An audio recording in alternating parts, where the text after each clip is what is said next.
వి gold trusted gold buyers తాకట్టులో ఉన్న బంగారాన్ని విడిపించి ఈ రోజు ఉన్న మార్కెట్ ధరకే కొనబడును.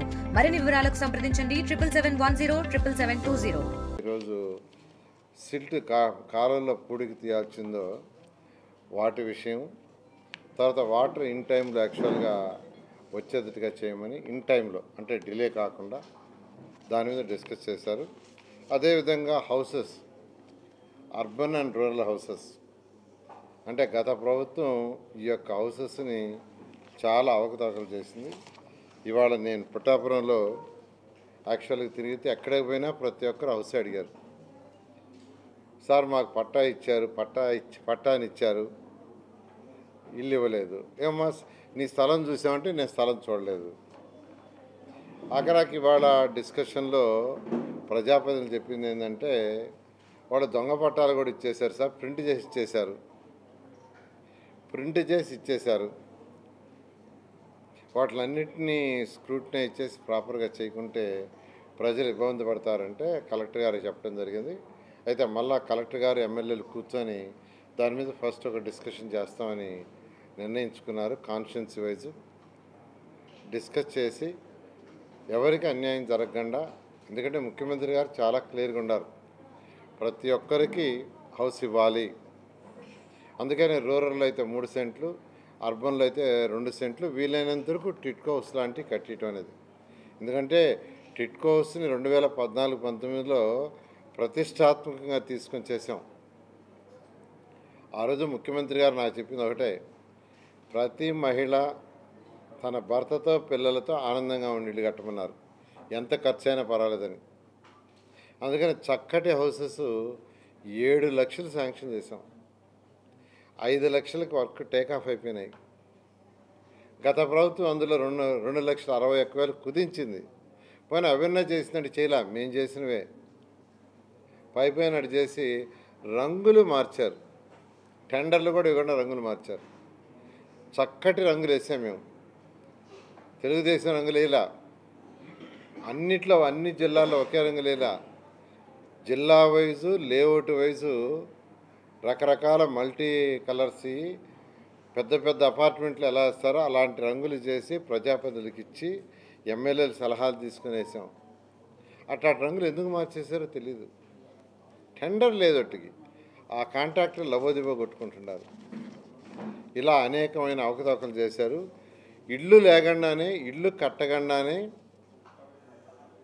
బెనిఫిషియరీస్ మీద బ్యాంక్ లోన్ రైజ్ చేశారు. ఈఎంఐ కట్టమని బ్యాంక్ వాళ్ళు రచ్చ, వాళ్ళ అకౌంట్స్ ఎన్పీ అయిపోయినాయి.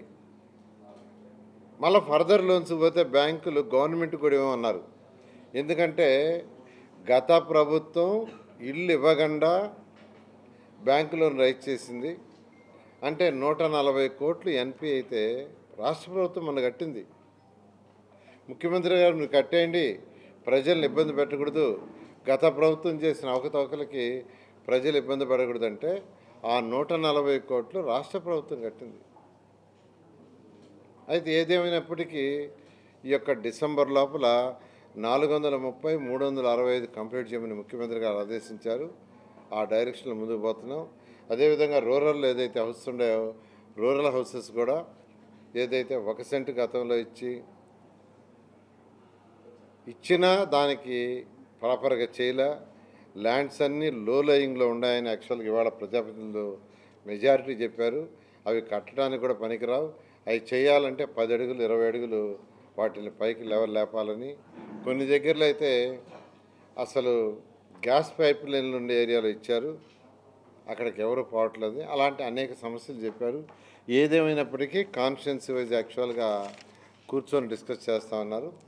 ఎలక్ట్రిసిటీలో అక్కడక్కడ డ్రిప్ అవుతూ పవర్ కట్ అవుతుందన్నారు. దానికి ఎస్సీ గారికి చెప్పాం. కలెక్టర్ గారు రేపు అసిస్టెంట్ ఇంజనీర్లు అందరూ రమ్మన్నారు. వాళ్ళందరితో మీటింగ్ పెట్టి అసలు ఏ సమస్య జరుగుతుంది కూలంకషంగా చర్చించి దాని మీద సొల్యూషన్ తీసుకుంటున్నారు. ఈ విధంగా ఈరోజు యాక్చువల్గా ఈ యొక్క కాకినాడ పార్లమెంటు సంబంధించి అనేక విషయాలు డిస్కస్ చేశారు. వాటిలో మేజర్గా ఈ విషయాలు జరిగింది. Thank you. జగను ఆ వడ్డీ మేము ఎట్లా చెప్తున్నాం. ప్రజలు ఇల్లు ఇవ్వకుండా వాళ్ళ మీద లోన్ రైజ్ చేశారు. పాపం వాళ్ళు అసలు వడ్డీ కట్టమని బ్యాంక్ వాళ్ళు నోటీసులు ఇచ్చి వాళ్ళ అకౌంట్లో ఎన్పీ అయిపోయినాయి. అది ఆయన చేసిన నిర్వహం. ఆయన అసలు పరిపాలన చేయటం రాని వ్యక్తి అతను. 10 లక్షల కోట్ల రూపాయలు అప్పు చేసి వెళ్ళిపోయాడు. ఆ 10 లక్షల కోట్లు ఎవరు కడుతున్నారు? మనందరం కడుతున్నాం. నువ్వు కూడా కడుతున్నావు. నువ్వు కట్టే ఇంటి ట్యాక్స్, జిఎస్టీ ట్యాక్స్ అనేది కడుతున్నావు. అలాంటి వ్యక్తి ఆయనకేం దిక్కుదోయటంలా.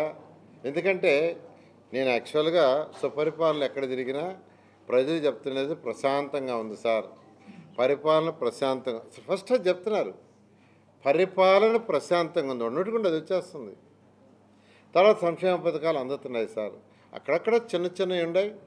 ఈరోజు మా పార్టీ అధినేత ముఖ్యమంత్రి గౌరవనీయ ముఖ్యమంత్రి నారా చంద్రబాబు నాయుడు గారు 1 మంత్ అందరినీ తిరగమన్నాడు.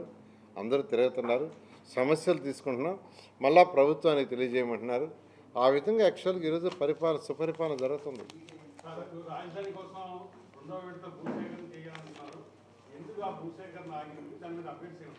భూసేకరణ ఎక్కడ ఆగలేదు.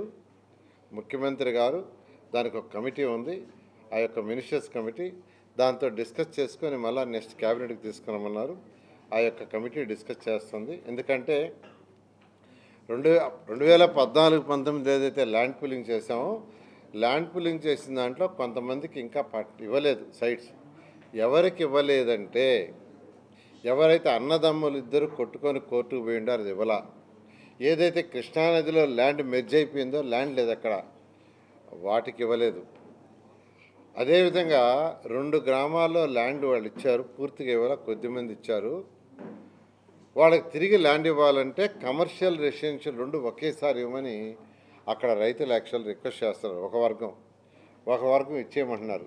మొన్న నేనే పోయి కూర్చొని యాక్చువల్గా వాళ్ళతో మాట్లాడి దానికి ఒక సొల్యూషను ఇచ్చి వచ్చాను. యాక్చువల్గా అధికారులు డిస్కస్ చేస్తున్నారు.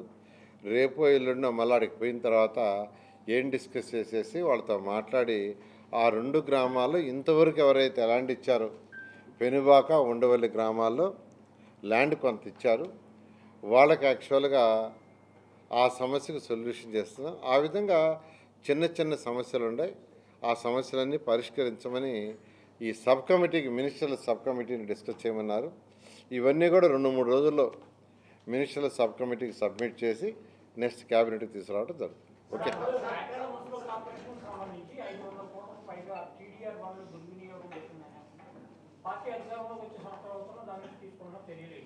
కాకినాడే కాదు, యాక్చువల్గా తణుకులో మేజర్ జరిగింది. 500 కోట్లు జరగలేదు ఇక్కడ, తణుకులో జరిగింది. మిగతా దగ్గర అక్కడక్కడ 1-2 జరిగినాయి. యాక్చువల్గా దాని మీద విజిలెన్స్ ఎంక్వైరీ, అన్ని ఎంక్వైరీ చేసి రిపోర్ట్ ఇప్పుడే వచ్చిన్నాయి. అయితే ప్రజలు ఇబ్బంది పడకూడదని కోర్టు ఆర్డర్ ప్రకారం ఒక జీవో ఇచ్చాం. అదేంటంటే ఒరిజినల్ వాల్యూ ఎంతో దానికి ఒప్పుకున్న వాళ్ళు తీసేసుకోమన్నాం. 50% యాక్చువల్గా ఆ ఒరిజినల్ వాల్యూ ఎంతో దానికి యాక్చువల్ యాక్సెప్ట్ చేసి తీసుకున్నారు. మరొక 50% పెండింగ్ ఉన్నాయి. అవి కూడా త్వరలో చేస్తాం. ఎవరైతే తప్పు చేశారో ఖచ్చితంగా వాళ్ళు శిక్షించడం జరుగుతుంది.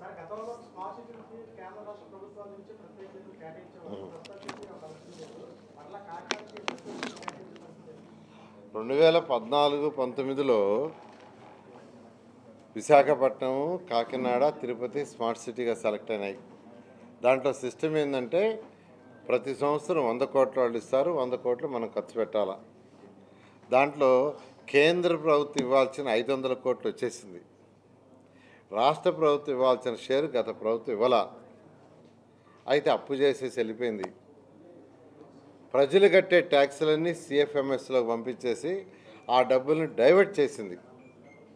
జనరల్గా మున్సిపాలిటీ అనే లోకల్ బాడీస్ అవి అటానమస్గా రూల్ చేసుకోవాలంటే ఆ మున్సిపాలిటీలో వచ్చే కలెక్షన్స్ని వాళ్ళ అకౌంట్లో వేసుకొని వాళ్ళ కౌన్సిల్లో రిజల్యూషన్ పాస్ చేసుకొని ఏ వార్డులో డ్రైన్ చేయాలా, ఏ వార్డులో వాటర్ కనెక్షన్ ఇచ్చుకోవాలా, ఏ వార్డులో రోడ్లు వాళ్ళు డిసైడ్ చేసుకొని ఆ డబ్బులు వాళ్ళే ఖర్చు పెట్టుకోవాలి. అది కేంద్ర చట్టం.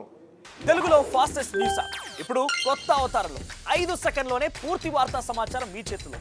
సోషల్ మీడియా ట్రెండ్స్ మీ కళ్ళ ముందుకే live TV and voice search ఆప్షన్స్తో ఇప్పుడే డౌన్లోడ్ చేయండి. యాప్ లింక్ డిస్క్రిప్షన్లో ఉంది.